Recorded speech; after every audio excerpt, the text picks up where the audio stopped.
Assalamualaikum warahmatullahi wabarakatuh. Kembali lagi di channel kita. Kali ini kita akan coba untuk sharing bagaimana cara mengelola kegiatan pembelajaran melalui Google Classroom. Mungkin bagi teman-teman yang sudah memiliki Google Classroom atau yang sudah paham, mungkin ini tidak dianjurkan untuk melihat video ini. Video ini hanya dikhususkan bagi para pemula yang baru mencoba untuk melakukan kegiatan pembelajaran daring melalui Google Classroom. Oke, teman-teman sekalian. Jadi bagaimana sih sebenarnya cara mengelola Google Classroom? Sebenarnya gampang atau mudah kalau kita mau mencoba untuk meluangkan waktu sebentar untuk melihat video ini sampai selesai. Nah, mungkin sebagian mengenal Google Classroom itu dari PC ya, dari Android ya.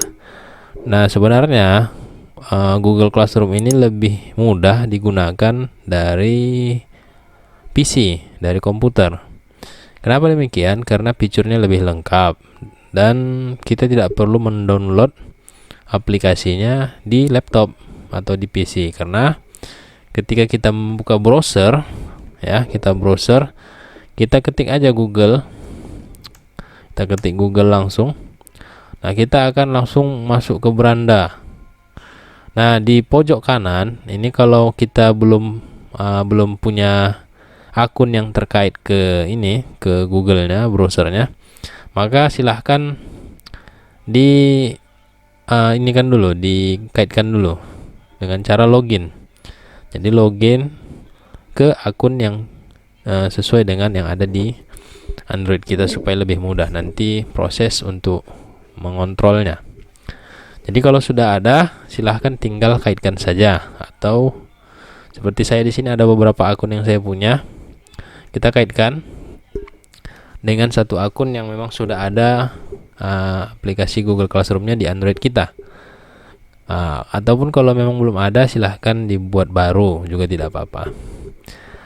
Nah, di manakah posisi Google Classroom di browser? Jadi mungkin ada sebagian kita ketik di sini Google Classroom. Sebenarnya tidak perlu, karena di sebelah sudut kanan ini ada semacam kotak-kotak kecil.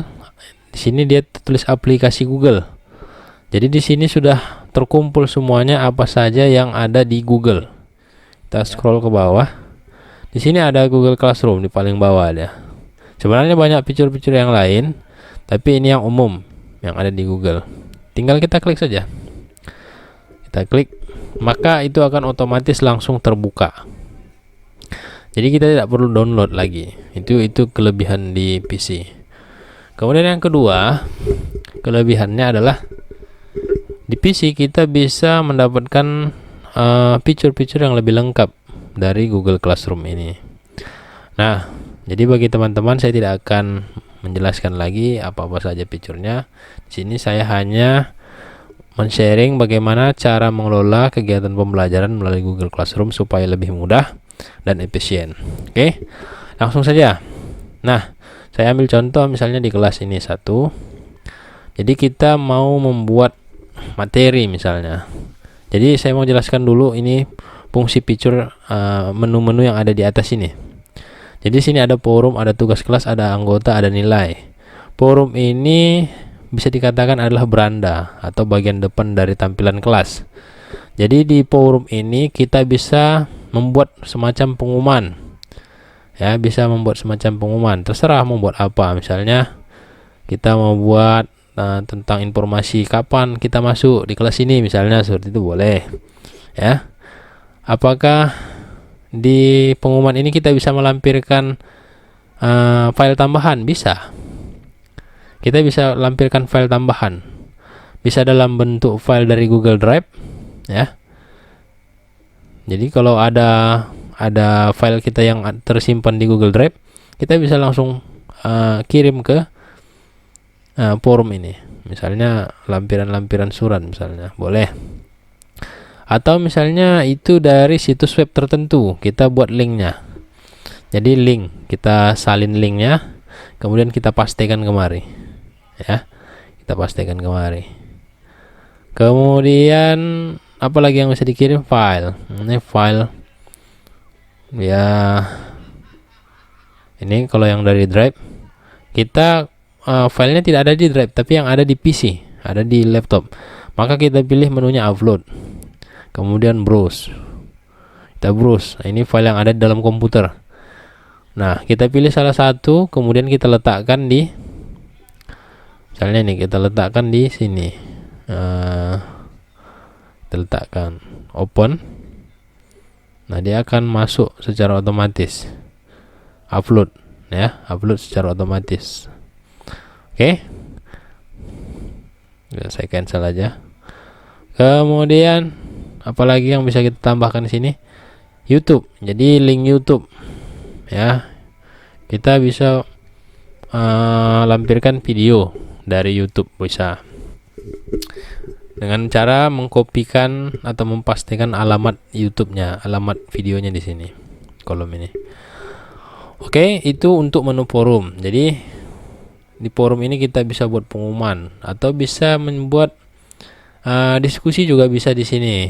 Jadi kalau mau buat diskusi sebenarnya lebih bagus di forum karena bisa dilihat oleh semua.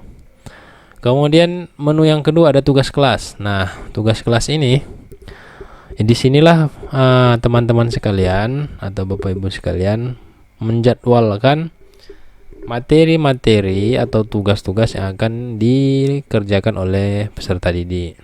Ya. Jadi kalau di handphone atau di Android mungkin itu hanya ada tiga menu. Ya, 3 menu. Kalau di komputer ini ada 4 menu, tapi sebenarnya fungsinya sama. Nah, yang pertama adalah materi, ya. Saya mulai dari bawah. Kenapa materi? Karena nggak mungkin kita kasih tugas terlebih dahulu tanpa ada materi. Jadi materi dulu yang kita buat di di kelasnya. Jadi judul materinya apa? Misalnya materinya tentang sejarah. Ini kebetulan saya sejarah kolonialisme misalnya. Oh, ini udah kelas 12 ini. Kelas 12. Sebenarnya sejarah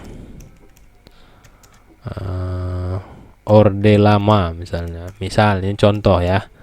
Nah, itu untuk judul materinya. Kemudian deskripsi. Deskripsi ini opsional, artinya boleh dibuat, boleh tidak. Jadi teman-teman sekalian menjelaskan secara singkat apa isi dari judul materinya. Kira-kira materi kita ini membahas tentang apa saja, kan gitu. Poin-poin pentingnya atau sub materinya juga bisa dibuat di sini. Atau misalnya kita buat keterangan, mungkin kita punya file materi dalam bentuk PDF, dalam bentuk Word atau dalam bentuk media-media lainnya. Ini kita buat keterangan, misalnya silahkan Ananda lihat tayangan berikut, misalnya tayangan berikut. Nah, oke. Atau misalnya silakan Anda membaca materi berikut ini, misalnya seperti itu. Nah, di materi ini kita lampirkan bisa sama seperti yang tadi di forum. Kita bisa tambahkan file. Jadi kalau dia dalam bentuk PowerPoint dan sebagainya, kita upload dulu filenya. Kita cari dari komputer apa yang mau kita upload, ya, apa yang mau kita kirimkan. Kemudian kita masukkan ke dalam. Nah, tetapi kalau dia PowerPoint mungkin lebih rendah. Tapi kalau video, saya sarankan kalau misalnya teman-teman ingin mengupload video ke dalam Google Classroom, sebaiknya jangan langsung videonya yang diupload. Kenapa? Karena terlalu besar filenya. Ada baiknya melalui link YouTube saja. Jadi videonya bisa ditonton dari YouTube. Jadi kita pastikan aja alamat YouTube-nya. Misalnya seperti ini. Kita mau ambil satu materi misalnya.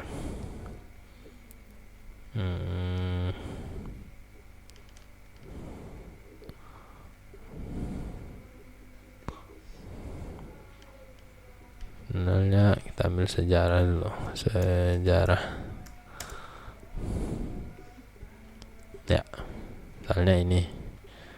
misalnya ini contohnya ya, masih loading. Jadi pause aja. Yang mana dipastikan ke alamat YouTube-nya atau ke link Classroom-nya? Yang di atas. Kita blok yang atas, blok aja.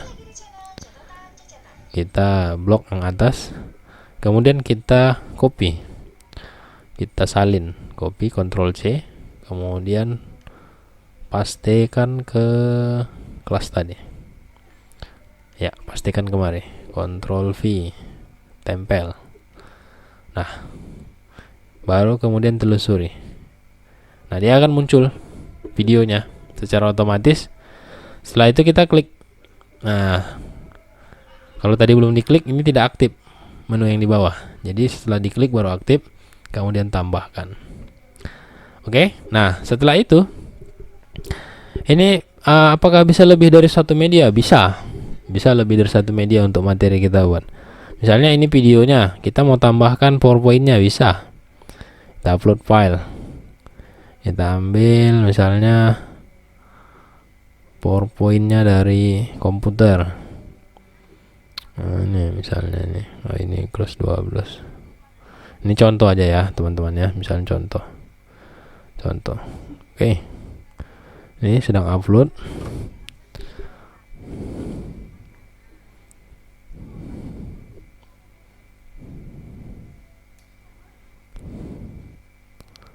Iya. Oke.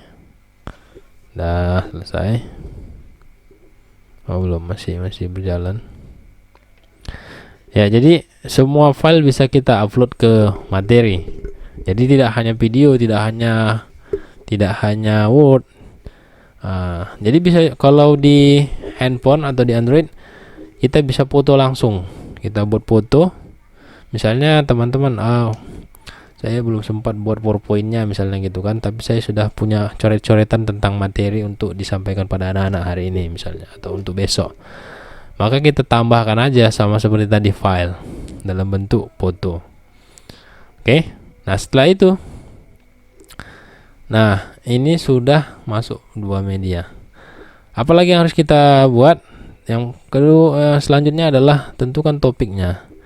Kita buat topik. Ini karena materinya kita buat materi 2 misalnya.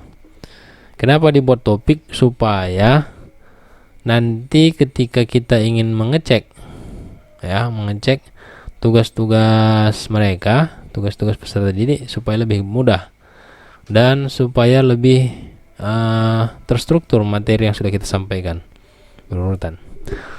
Kemudian yang tidak kalah penting, nah supaya efisien waktu penggunaan Classroom ini dan terjadwal dengan baik, maka kita jadwalkan kapan kira-kira materi ini akan disampaikan. Misalnya kita buat materi hari ini, tapi hari ini belum ada untuk jam kita masuk di kelas tersebut, kelas ini misalnya.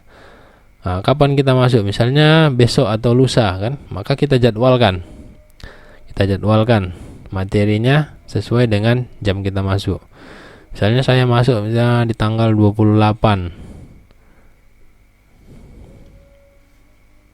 Ya, misalnya masuknya di tanggal 28. Jam berapa? Jam 8.50. Nah. Oke, kita jadwalkan saja.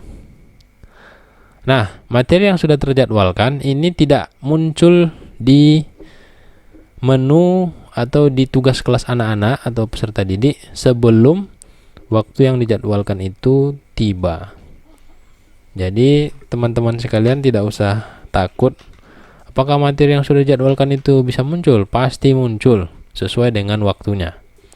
Jadi kita tidak perlu repot-repot ketika di situ baru masuk, di situ kita membuat materi. Tidak perlu repot seperti itu. Kita jadwalkan saja materinya. Jadi materi itu akan secara otomatis masuk ke dalam Classroom sesuai dengan jadwalnya.